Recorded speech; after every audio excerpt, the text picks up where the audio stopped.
पूर्व प्रधानमंत्री डॉ. मनमोहन सिंह ने 26 दिसंबर 2024 को 92 वर्ष की उम्र में अंतिम सांस ली। कल रात तबीयत बिगड़ने पर डॉक्टर मनमोहन सिंह को AIIMS के इमरजेंसी वार्ड में एडमिट कराया गया था। पूर्व प्रधानमंत्री मनमोहन सिंह के निधन के बाद उनका पार्थिव शरीर एम्स से उनके सरकारी आवास पर ले जाया गया। एम्स ने रात करीब 9:51 पर उनकी मौत की जानकारी दी। प्रधानमंत्री नरेंद्र मोदी ने राष्ट्रीय शोक घोषित करने के साथ ही सभी सरकारी कार्यक्रम रद्द करने का ऐलान भी किया है। आनंद महिंद्रा और गौतम अडानी ने पूर्व पीएम के निधन पर प्रतिक्रिया दी। आनंद महिंद्रा ने अपने एक्स अकाउंट पर लिखा कि अलविदा डॉ. मनमोहन सिंह, आपने इस देश से प्यार किया, इसके प्रति हमारी सेवा को लंबे समय तक याद रखा जाएगा। ओम शांति। वहीं अडानी समूह के चेयरमैन गौतम अडानी ने भी अपना शोक व्यक्त किया। अडानी ने मनमोहन सिंह के जीवन को नई पीढ़ी के लिए प्रेरणा बताया। राष्ट्रपति भवन में राष्ट्रीय ध्वज आधा झुकाया गया। पूर्व पीएम मनमोहन सिंह के निधन के बाद राष्ट्रपति भवन में राष्ट्रीय ध्वज आधा झुकाया गया है। साथ ही दिल्ली में अखिल भारतीय कांग्रेस कमेटी AICC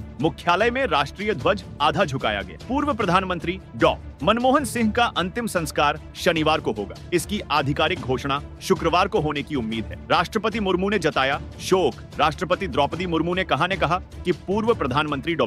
मनमोहन सिंह जी उन राजनेताओं में से एक थे जिन्होंने शिक्षा और प्रशासन की दुनिया में समान सहजता से काम किया। सार्वजनिक कार्यालयों में अपनी विभिन्न भूमिकाओं में उन्होंने भारतीय अर्थव्यवस्था को सुधारने में महत्वपूर्ण योगदान दिया। उन्हें राष्ट्र के प्रति उनकी सेवा, उनके बेदाग राजनीतिक जीवन और उनकी अत्यंत विनम्रता के लिए हमेशा याद किया जाएगा। उनका जाना हम सभी के लिए बहुत बड़ी क्षति है। पीएम मोदी ने मनमोहन सिंह को दी श्रद्धांजलि। बोले, देश ने अपना एक सबसे विशिष्ट नेता खो दिया। डॉ. मनमोहन सिंह के निधन पर प्रधानमंत्री नरेंद्र मोदी ने शोक व्यक्त किया। पीएम मोदी ने मनमोहन सिंह को श्रद्धांजलि देते हुए कहा कि भारत अपने सबसे प्रतिष्ठित नेताओं में से एक डॉ.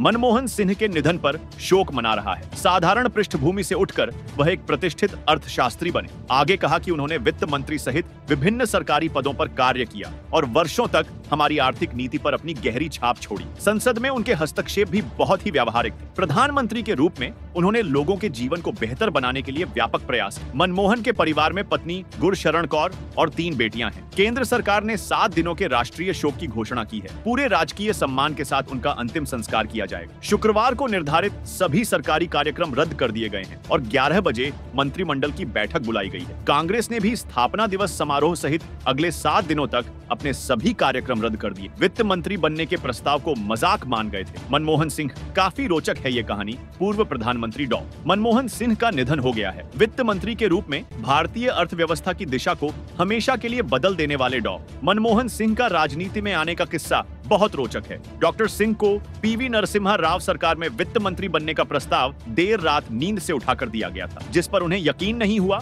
और अगली सुबह वे अपने दफ्तर चले गए थे, जबकि उन्हें शपथ लेने के लिए राष्ट्रपति भवन जाना था। इसका जिक्र पेंगुइन रैंडम हाउस इंडिया से प्रकाशित AK भट्टाचार्य की किताब India's finance ministers stumbling into reforms 1977 to 1998 में मिलता है। मनमोहन सिंह के निधन पर भावुक हुए राहुल गांधी कांग्रेस नेता राहुल गांधी ने उनके निधन पर शोक व्यक्त किया है। उन्होंने एक्स पर लिखा, मनमोहन सिंह जी ने अपार ज्ञान और निष्ठा के साथ भारत का नेतृत्व किया। उनकी विनम्रता और अर्थशास्त्र की गहरी समझ ने राष्ट्र को प्रेरित किया। श्रीमती कौर और उनके परिवार के प्रति मेरी हार्दिक संवेदना। मैंने एक गुरु और मार्गदर्शक खो दिया है। हम में से लाखों लोग जो उनकी प्रशंसा करते थे उन्हें अत्यंत गर्व के साथ याद करेंगे। साल 2020 में मनमोहन सिंह के 88वें जन्मदिन पर राहुल गांधी ने एक्स पर लिखा था, प्रधानमंत्री के तौर पर भारत डॉ. मनमोहन सिंह की कमी को महसूस कर रहा है। उनकी ईमानदारी, शालीनता और समर्पण हम सभी के लिए प्रेरणा स्रोत हैं। उन्हें जन्मदिन की बहुत बहुत शुभकामनाएं। यह साल